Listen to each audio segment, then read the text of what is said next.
नमस्कार, मी सुषमा खूप खूप स्वागत करते तुमचं आपल्या किचनमध्ये। आज आपण आवळ्याचा अगदी सोपा आणि वर्षभर टिकणारा असा पदार्थ करणार आहोत। आवळा हा सर्वगुण संपन्न आहे आणि तो वर्षभर खाल्ला जावा यासाठी असे हे पदार्थ करून ठेवले तर आवळा हा खाल्ला जातो। बऱ्याच वेळेला आपण मोरावळा किंवा आवळा सुपारी करतो, पण लहान मुलं ते खायला नको म्हणतात, परंतु अशी आवळा कँडी केली तर कोणीही आवळा कँडी खाऊ शकतं।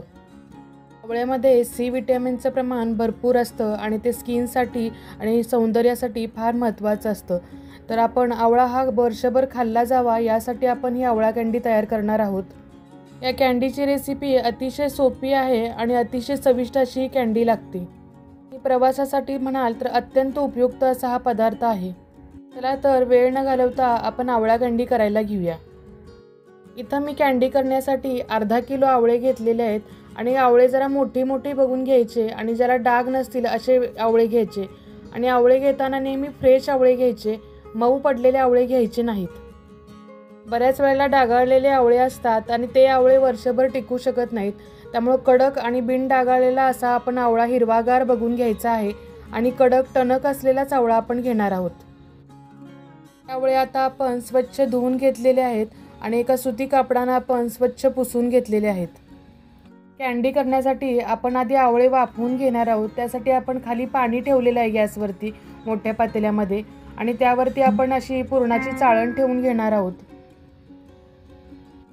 पातेल्यातल्या पाण्याला उकळी आल्यानंतर आपण त्यामध्ये जे धुतलेले स्वच्छ आवळे आहेत ते आपण यामध्ये वाफवण्यासाठी ठेवणार आहोत।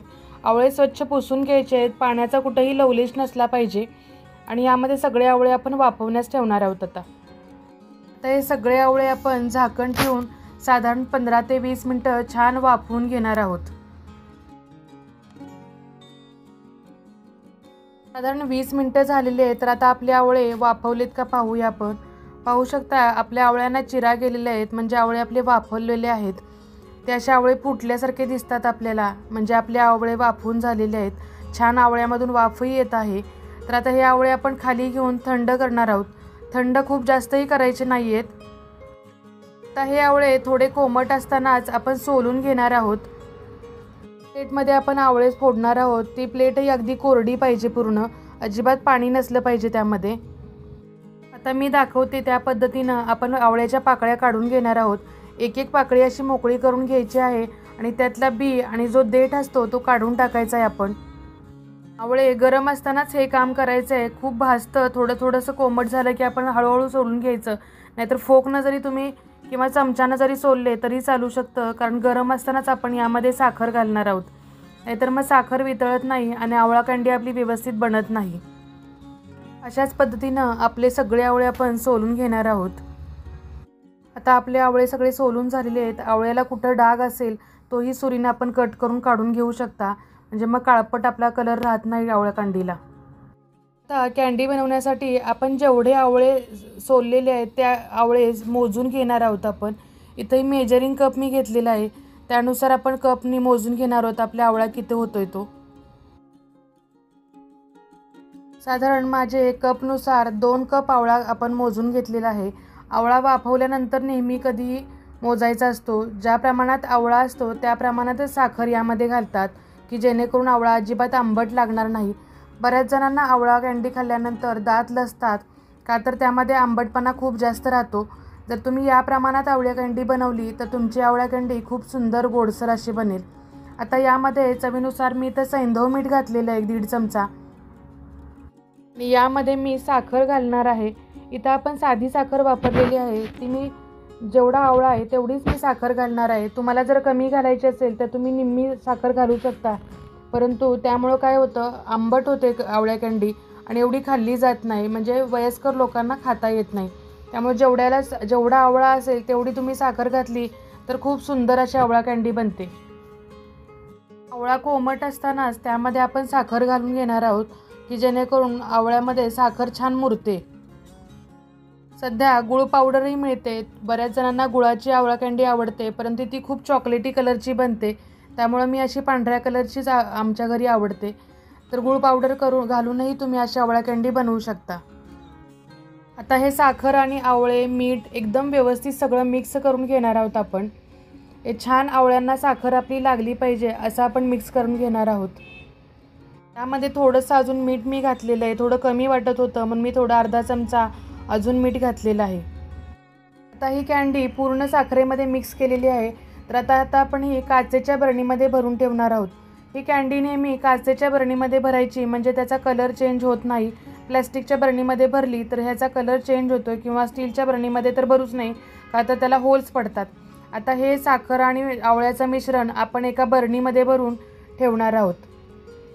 मिश्रण भरताना असं चमच्यानं थोडंसं असं दाबत भरायचं म्हणजे एअर नाही राहिली पाहिजे, जेणेकरून पूर्ण आवळ्या आणि साखर मिक्स झाली पाहिजे असं आपण दाबून भरणार आहोत। पद्धतीनं आपण लोणचं भरतो ना त्या पद्धतीनं आपण बरणीमध्ये हे आवळे भरून ठेवणार आहोत। कँडी भरताना तुम्ही अशा जर प्लॅस्टिकच्या बरणीमध्ये भरली तर कँडीचा कलर हा ब्राऊन कलरचा होतो आणि ते खाण्याची इच्छा होत नाही आणि प्लॅस्टिकचा कण त्या आवळ्यामध्ये उतरू शकतो। म्हणून आपण नेहमी अशी कँडी भरताना काचेच्या बरणीमध्ये भरून ठेवावी, जेणेकरून टिकतेही छान आणि त्याचा रंगही खूप सुंदर येतो। त्या बरणीमध्ये सगळी कँडी भरून वरून जी थोडी साखर राहिली होती ती आता वरून आपण सगळीकडे पसरून घेतलेली आहे। त्या बरणीला आपण झाकण नाही लावणार आहोत, याला सुती कपड्यानं झाकणार आहोत आणि वरून बरणीचं तोंड आपण एका सुतळीनं बांधणार आहोत। तर मी ज्या पद्धतीनं बांधते त्या पद्धतीनं आपण असं बांधून घ्यायचं आहे। एअर आपली आत बाहेर झाली पाहिजे म्हणजे त्यातून बाहेर एअर पण आली पाहिजे आणि हवा आतमध्ये पण गेली पाहिजे असं आपण करणार आहोत। आणि ही बरणी आता मी जिथं घरामध्ये ऊन येतं त्या ठिकाणी 4 दिवस ठेवणार आहे की जेणेकरून त्या उन्हामुळे आपली साखर विरघळेल आणि आवळा कँडीमध्ये छान ती मुरून जाईल साखर। आणि हे रोज आपण एकदा हलवायचं आहे, वरखाली करायचं आहे। तर साधारण 4 दिवसानंतरच मी तुम्हाला हे दाखवते उघडून कसं बनलेलं आहे ते। तर आवळा कँडीला आपल्या 4 दिवस झालेले आहे, साखर पूर्ण विरघळलेली आहे आणि आवळा कँडीमध्ये साखर पूर्ण मुरलेली आहे। आता हे साखर विरघळून असा जो पाक तयार होतो त्या पाकामधनं आवळा कँडी आपण बाहेर काढून घेणार आहोत आणि ह्या पाकाचा उपयोग आपण आवळा सरबत म्हणून करणार आहोत। तर मी तुम्हाला दाखवते या आवळा कँडी बाहेर काढून। आवळा कँडी अशा तुटायला लागल्या म्हणजे समजायचं की आपली आवळा कँडी तयार झालेली आहे। छान गोडसर अशी टेस्ट आलेली आहे आपल्या आवळ्यामध्ये, छान साखर मुरलेली आहे।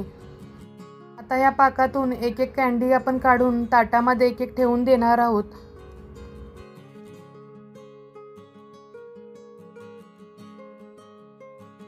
अशा पद्धतीनं आपण सगळ्या कँडी त्या पाकातून काढलेल्या आहेत आणि हे ताट आपण असंच उन्हामध्ये ठेवणार आहोत। कँडी काढल्यानंतर जो आपला रस उरतो त्यामध्ये तुम्ही थोडंसं लिंबू पिळून त्याचं छान सरबत करून पिऊ शकता। तर हे महिनाभर टिकवायचं असेल तुम्हाला तर तुम्ही ते फ्रीजमध्ये ठेवायचं म्हणजे 1 महिनाभर छान टिकतं।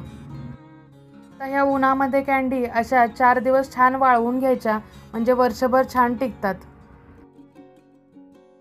तर आमच्या इथं खूप धूळ उडते त्यामुळे मी त्यावरती एक ओढणीसारखा असा कपडा टाकलेला आहे की जेणेकरून ऊन पण त्यामध्ये जाईल आणि धूळ त्याच्यावरती बसणार नाही। तुम्ही असं करू शकता। 4 दिवसानंतर आपली पूर्ण आवळा कँडी तयार झालेली आहे। तर आता मी तुम्हाला दाखवते आपल्या आवळा कँडी कशी तयार झालेली आहे ते। पाहू शकता इथं खटखटीत अशी आणि किती छान रंगाची आपली आवळा कँडी तयार झालेली आहे। आपल्या आवळा कँडीचा कलरही खूप सुंदर आलेले आहे। तर तुम्ही अशी आवळा कँडी नक्की ट्राय करून पहा। व्हिडिओ आवडल्यास नक्की सबस्क्राईब करा आणि बेल आयकॉनला क्लिक करा म्हणजे असेच नवीन व्हिडिओ तुम्हाला पाहता येतील आणि तुमच्या फ्रेंड सर्कलमध्ये शेअर करा। परत भेटू अशाच एका दणदणीत अशा नवीन व्हिडिओसह। धन्यवाद।